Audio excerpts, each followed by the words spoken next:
ایک تو میں یہ آج کہنا چاہتا تھا کہ یہ ایک ایسی چیز ہوئی ہے جو سب کو، جو ہمارے اوپر ساروں کو غدار بنا دیا، فوج کے دشمن بنا دیے، یہ سب کو آپ سوال پوچھنا چاہیے کہ اس کے پیچھے کون تھا۔ دوسری چیز، میں اپنے کارکنوں کی اب بات کرنا چاہتا ہوں، کیونکہ میرے پاس اب جو نکل کے آئے ہیں کارکن، ابھی میں باہر، میرے ایک کارکن جس کو 17 دن جیل میں رکھا ہے وہ واپس آیا، سارے ایک ہی کہانی سنا رہے ہیں۔ اتنے زیادہ لوگ ہیں، جیل چھوٹا ہے، سب کو وہاں بند کیا ہوا ہے، یعنی وہ جیل میں گنجائش ہی نہیں ہے جو جیلوں میں جتنے زیادہ لوگوں کو انہوں نے بند کیا ہوا ہے۔ کس حالات میں وہ رہ رہے ہیں، کس طرح گندگی ہے وہاں، کھانا ان کو دیا نہیں جاتا، 2 دن کہتا ہم نے روزے رکھے ہیں، کھانا ہی نہیں تھا۔ اور پھر ان سے جو سلوک کیا گیا، یعنی ایسے رکھا گیا، یہ پولیٹیکل ورکرز ہے، انہوں نے کوئی کرائم نہیں کی، ان کی ابھی تو کرائم ثابت ہی نہیں ہوئی، اور پھر وہ بتاتے ہیں ہم جاتے تھے ادھر عدالت میں، وہاں سے نکلتے تھے دوسرے کیس پہ اندر ڈال دیا۔ اب یہ جو آدمی نکلا ہے، یہ صرف یہ کوئی 40 لوگ رہا ہوئے ہیں، 40 میں سے 7-8 نکلے ہیں، باقیوں کو پھر جیلوں میں ڈال دیا۔ تو یہ مجھے بتائیے کون سا قانون ہے آج پاکستان میں یہ سوال پوچھتا ہوں کہ جو بھی آج حکمرانی کر رہے ہیں، کیا ان کو اندازہ ہے کہ یہ پاکستان کو کتنا نقصان پہنچایا جا رہا ہے؟ ٹھیک ہے، تحریک انصاف کو کمزور کیا جا رہا ہے، توڑا جا رہا ہے، لوگوں کو دھمکیاں دے کے چھڑوائی جا رہی ہے پارٹی، گھروں میں گھس جاتے ہیں، اگر وہ نہیں ملتے تو ان کے جاننے والے یعنی خاندان کے لوگوں کو پکڑ کے لے جاتے ہیں۔ اگر وہاں کوئی گھر میں کوئی نہیں ہے تو ان کے پھر جو رشتہ دار کہیں رہ رہے ہیں، بہنیں رہ رہی ہیں، ان کے اوپر پیچھے پڑ جاتے ہیں، ان کو اٹھا کے لے جاتے ہیں، پھر بزنسز تباہ کر رہے ہیں۔ جو حماد اظہر کی فیکٹری بند کر دی ہے، اور بھی میں سب کا بتاؤں کہ جن کے ہمارے جن کے کاروبار تھے، کاروبار بند کر دیے۔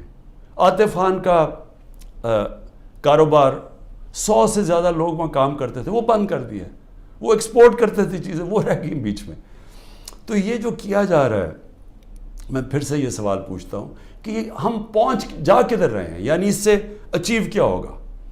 تحریک انصاف کمزور ہو گئی، تحریک انصاف اتنی کمزور ہوگی کہ وہ الیکشن لڑنے کے قابل نہیں ہوگی۔ ملٹری کورٹس سیٹ اپ کیے ہیں ایک ہی وجہ سے کہ میرے کوئی بھی کیس کے اندر مجھے سزا نہیں ہو سکتی، سارے میں نے وکیلوں کے ساتھ سارے بوگس کیسز ہیں، تو آخر میں ملٹری کورٹ میں سزا دیں گے۔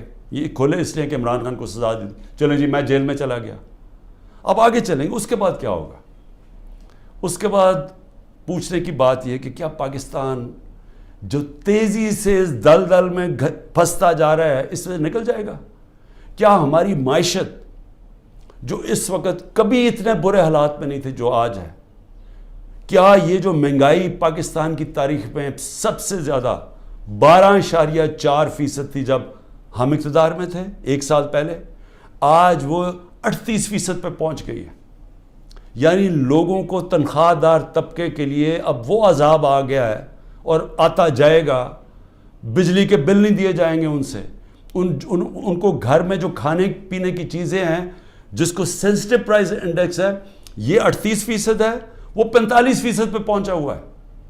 یعنی جو گھر کی کھانے پینے کی چیزیں، جو عام کچن آئٹمز ہیں، جو بجلی وغیرہ ہے، تو کیا یہ ٹھیک ہو جائے گا اس سے؟ کیا مجھے کوئی یہ آج بتا دے کہ تحریک انصاف چلیں الیکشن بھی ہار گئی، کیا یہی لوگ آئیں گے نا واپس جو ابھی اقتدار میں بیٹھے ہوئے ہیں؟ تو انہوں نے تو 1 سال میں ملک کو تباہی بیڑا غرق کر کے رکھ دیا ہے۔ یہ جو اب تو جو فیکٹس اور سٹیٹسٹکس ہیں، اعداد و شمار، یہ تو چھپتے نہیں ہیں، یہ تو آپ سیدھی طرح پاکستان کی وہ اکنامک سروے دیکھ لیں، اس میں تماشا دیکھ لیں کہ کیا ہوا ہے۔ کہاں 2 سال ایوریج اوسط جو ہماری اکانومی بڑھ رہی تھی وہ 6% تھی۔ 6% کا مطلب یہ ہے کہ پاکستان کی تاریخ میں یہ وہ 2 سال تھے جدھر سب سے زیادہ معیشت اوپر جا رہی تھی۔ اور میں یاد کرا دوں جو پچھلی دوروں میں جب ایسے گئی ہے تو امریکی ڈالر آ رہے تھے۔ ایوب خان کے دور میں سیٹو اور سینٹو کا پیکٹ تھا، ہم ان کے ساتھ ملے ہوئے تھے، ہمیں ڈالر آ رہے تھے۔ ضیاء الحق کے دور میں ہم افغان جہاد کا حصہ بنے تھے، تب بھی ڈالر آ رہے تھے۔ جنرل مشرف کے دور میں 1-2 سال جو ترقی ہوئی تھی وہ ہم وار آن ٹیرر میں ان کے ساتھ ملے ہوئے تھے، تب بھی ڈالر آ رہے تھے. یہ باہر سے ڈالرز آنے کے بغیر ملک میں 6% اوسط ہماری جو اکنامک گروتھ ہوئی، اور یہ ایک شعبے میں نہیں ہوئی. زرعی جو ہم نے چینجز کیے، جو انسینٹیوز دیے، 4.5% 17 سال کے بعد ہماری زرعی گروتھ ہوئی. ہماری جو لارج سکیل مینوفیکچرنگ تھی، جو اصل نوکریاں ہیں، وہ 17 سال کے بعد وہ اتنی تیزی سے بڑھ رہی تھی 10.4% پہ. تو جو انڈسٹری بھی بڑھ رہی تھی، ہماری زراعت بھی، جو پروڈکشن سینٹر سے بڑھ رہے تھے، پہلی دفعہ زور لگایا تھا ہم نے آئی ٹی کے اوپر، ٹیکنالوجی کے اوپر، جو 75% اس کی ایکسپورٹس بڑھ گئی تھیں، اور آگے انہوں نے اور آگے جا رہا تھا. بیرون ملک سے اوورسیز پاکستانی پیسہ بھیج رہے تھے.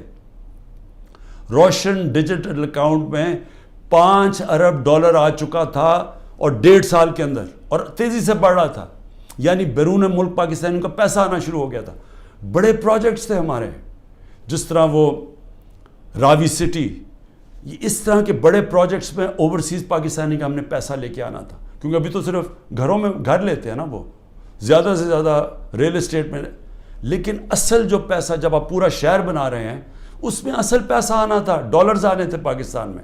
اور جو اگر یہ سندھ حکومت نہ ہمارا وہ پروجیکٹ بنڈل آئلینڈ کا ختم کرتی، بڑے بڑے اربوں ڈالر کی وہاں انویسٹرز تیار تھے آنے کے لیے، تو پاکستان میں ڈالرز بھی آ رہے تھے. اتنے زیادہ، جو آپ بڑے بڑے بزنس مین سے پوچھیں کبھی اتنے ان کے نفع ہوئے ہیں. بزنسز بڑھ رہی تھی. تو ملک جب ترقی کر رہا تھا، اس کو جب اب یہاں پہنچایا ہے، اور ان لوگوں نے آ کے آج تباہی کے کنارے پہ کھڑا کر دیا ہے. نہ باہر سے انویسٹمنٹ آ رہی ہے، نہ کوئی پیسہ آ رہا ہے، نہ باہر سے کسی کو اعتماد ہے، نہ اندر سے. تو کیا انہوں نے ان کو اب آگے لے جا کے ملک ٹھیک کرنا ہے؟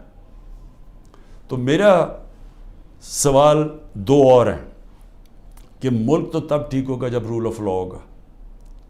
جب تک ملک میں قانون کی حکمرانی نہیں آتی، کبھی بھی اس ملک کے اندر خوشحالی نہیں آئے گی، انویسٹمنٹ نہیں آئے گی. تو یہ تو ہم دوسری طرف چلے گئے ہیں. ہماری عدلیہ نے ایک بڑا ایک پہلے ہمیشہ اقتدار کے ساتھ چلتی تھی.